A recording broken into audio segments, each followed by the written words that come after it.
aí, pessoal? A CBF vai ou não ser suspensa pela FIFA?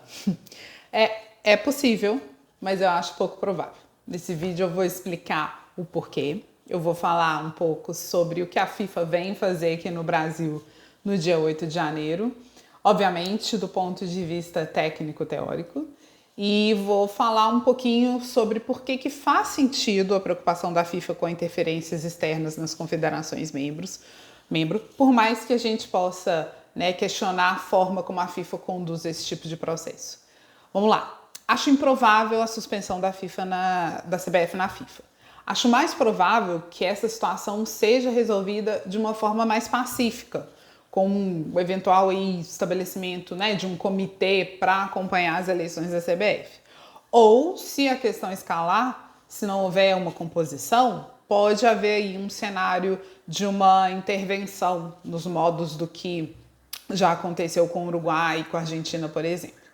Mas suspensão, com as consequências que vocês já conhecem, sendo aí a principal delas a proibição de participar das competições organizadas pela FIFA e pela Conmebol, esse cenário eu acho pouco menos provável.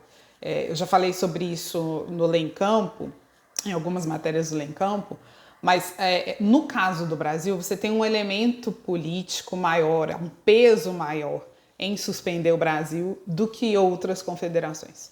A gente teve suspensões recentes, como o caso do Zimbábue, que ficou suspenso por 18 meses, de fevereiro de 22 a agosto desse ano. Ali você teve problemas com prestação de contas supostamente irregular, falta de investigação apropriada de algumas denúncias de abuso sexual. O Zimbábue ficou fora das preliminares da Copa Africana das Nações agora em 2023, mas, claro, com todo respeito ao Zimbábue, a gente está falando do número 124 do ranking da FIFA. A gente teve também o caso do Quênia no ano passado, também com questões de problemas na prestação de contas, ficou 9 meses suspenso. Também, com todo respeito, 110 no ranking da FIFA. Sri Lanka, Paquistão, Chad, Benin, Índia, Kuwait, Indonésia, Guatemala, Iraque, todos já foram suspensos pela FIFA por suposta intervenção do Estado nas associações de futebol, mas que tem uma relevância, um peso diferente no futebol do que o Brasil. A forma como a FIFA lida com a Argentina, com o Brasil, é diferente. De novo, eu não estou dizendo que é impossível, porque claro que não é impossível. Eu estou dizendo que entendo que a probabilidade é baixa. E o que a FIFA vem fazer no Brasil, afinal, no dia 8 de janeiro? Ela vem verificar se está acontecendo interferência de terceiros nas questões internas da CBF. A FIFA quer saber se a decisão da Justiça brasileira de destituir o presidente da CBF e determinar uma nova eleição caracteriza uma intervenção do Estado brasileiro nas questões internas da CBF. Em muitos países desses que eu citei, foi o caso. No Quênia, por exemplo, o governo dissolveu a Federação de Futebol. No Chad, o governo emite um decreto presidencial determinando a intervenção na federação e nomeia um comitê para gerenciar o esporte lá naquele país. Aqui no Brasil, foi esse o caso? Ou foi o caso da Justiça brasileira dizendo para a CBF, olha, você não está cumprindo o seu próprio estatuto, tá? Você, CBF, fez as suas regras, eu, Estado, não estou interferindo nelas, mas eu estou dizendo que você não está cumprindo com as regras que você mesma fez. Por quê? Passinho para trás. E resumindo bastante a história, em 2017 a CBF faz uma Assembleia Geral que altera as regras para as eleições da CBF sem que os clubes participassem dessa decisão. Perdão. Foi nessas novas regras que o Rogério Caboclo foi eleito. O mandato dele seria de abril de 2019 a abril de 2023. Só que o Rogério Caboclo foi afastado da presidência da CBF por conta das denúncias de assédio. E aí, nesse meio tempo, teve Justiça do Rio determinando intervenção, aí os interventores eram o presidente da Federação Paulista de Futebol e o presidente do Flamengo, mas aí essa decisão foi afastada. Bom, agosto de 2021, os vices da CBF que estavam à época atuando no lugar do Rogério Caboclo, nomearam Edinaldo Rodrigues como presidente interino. Em março de 22, o Edinaldo Rodrigues e o Ministério Público do Estado do Rio de Janeiro assinam um TAC, um termo de ajustamento de conduta, que estabelecia novas regras eleitorais na CBF. Nessas novas regras, o Edinaldo Rodrigues foi eleito por um mandato de 4 anos. O que se questiona agora é justamente isso.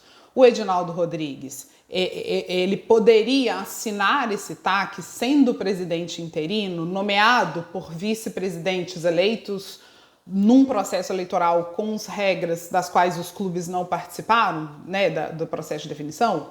Além disso, ele assina o TAC e é logo eleito em seguida, ou seja, alega-se que ele teria sido beneficiado pelos termos do TAC, tendo participado da elaboração desse acordo com o MP.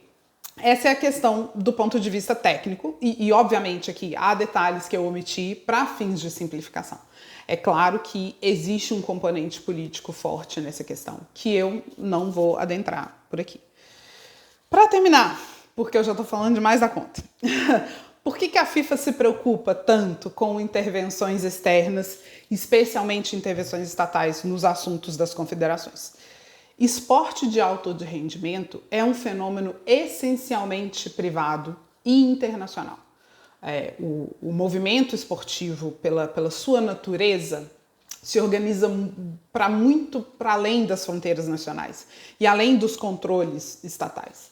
A organização do esporte de alto rendimento, a administração, gestão, ela precisa ser controlada por organizações independentes de interesses estatais. Senão, infelizmente, simplesmente não funciona.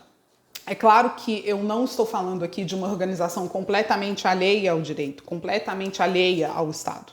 Isso, obviamente, não existe. Mas as entidades esportivas, elas precisam ter autonomia para o estabelecimento das suas próprias regras, dos seus próprios mecanismos de solução de conflitos. Obviamente, dentro da realidade, da legalidade. Então, assim, regras do jogo são universais. O futebol é o mesmo em qualquer lugar. As regras do direito aplicadas, fixadas pelas organizações esportivas, também precisam ser. Mas eu estou falando aqui de organizações privadas, de mecanismos de solução de conflitos privados. Então, a participação nessas organizações é uma manifestação de vontade, não é uma obrigação. A gente pode e deve questionar como a FIFA conduz essas questões, né, como a própria FIFA inclui elementos políticos nesse caldeirão. Mas, em teoria, o que a FIFA vem fazer aqui é verificar, como eu mencionei, se existe uma intervenção política do Estado brasileiro ou de terceiros na CBF, ou se foi a CBF que descumpriu as suas próprias regras. Regras essas definidas de forma autônoma e independente. Bom, falei demais. É isso, eu espero que tenha ficado clara a questão, que é complexa mesmo. E coloque aqui os comentários de vocês para a gente ir conversando mais sobre esse assunto. Um abraço.